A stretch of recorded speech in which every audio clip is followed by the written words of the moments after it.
இந்த கலர் கோடியில அப்படி என்ன பார்த்துட்டு இருக்க? இந்த ரெட்டை போர் யானையை பத்தியும் இந்த வாகை பூவை பத்தியும் எங்க தாத்தா பேசும்போது கேள்விப்பட்டிருக்கேன். அப்படி என்ன சொன்னாரு?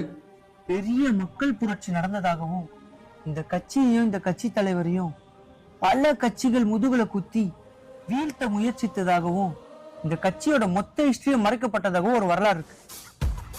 சதீஷ், அந்த ஹேமர் எடுத்துருவா.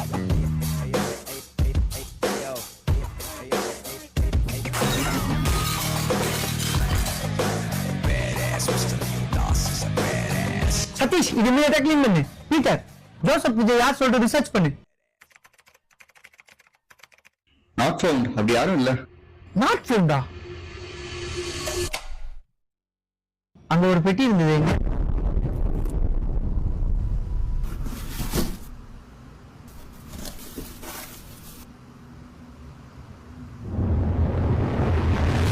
முன்னொரு காலத்தில் மலையடிவாரத்தில் இருந்தது ஒரு அழகான காடு. அழகிய மனதுடன் அற்புத உயிர்களுடன் பசுமை போர்த்திய சந்தன காடு. அக்னி மழை பொழியும் அழகிய காடு. அதில் ஆர்ப்பரிக்கும் தீப்பொறிகள்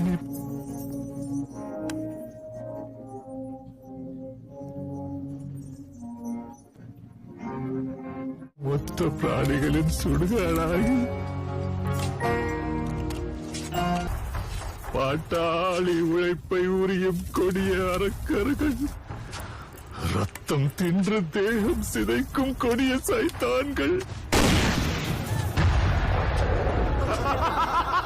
உசுரருந்து பிராணன் கிழிந்து வாடும் பாவ ஜீவன்கள், புனித ஆத்மா பிணத்தை சுமந்து சேர்ந்தடைந்தது மயானத்தை.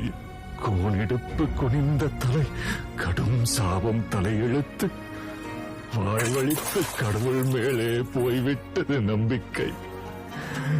போயே போச்சு நம்பிக்கை. ஆனால்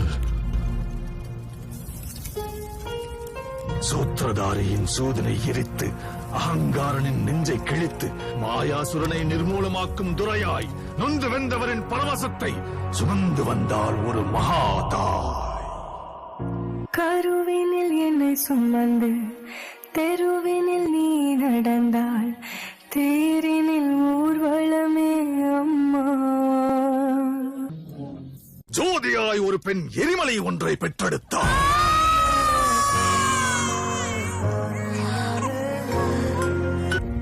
எரியும் தீயினில் பொழியும் மழை போல் சாவின் வீட்டினில் காரனை வென்றவன். ஆணவத்திற்கு எதிராய் கிளர்ச்சி ரூபத்தில் லங்கேஸ்வரனுக்கு எதிராய் வெள்ளேந்தி நின்றார். எரியும் ஜமதக்னி கோபத்தை மீறி சர்வமும் தான் என்ற பரமனை வினவினார். சீருகிற சிங்கம் வீரனொருவனின் கதை, இதீனை வென்ற வீரனொருவனின் கதை. இதயம் பதற முகிலும் மதிர பயத்தினை அறுத்து கண்டங்களை தனதாக்கி முன்னேறி வந்தார். வேட்டைக்காரரை வேட்டையாட ரணவேட்டையனாய் வந்தார்.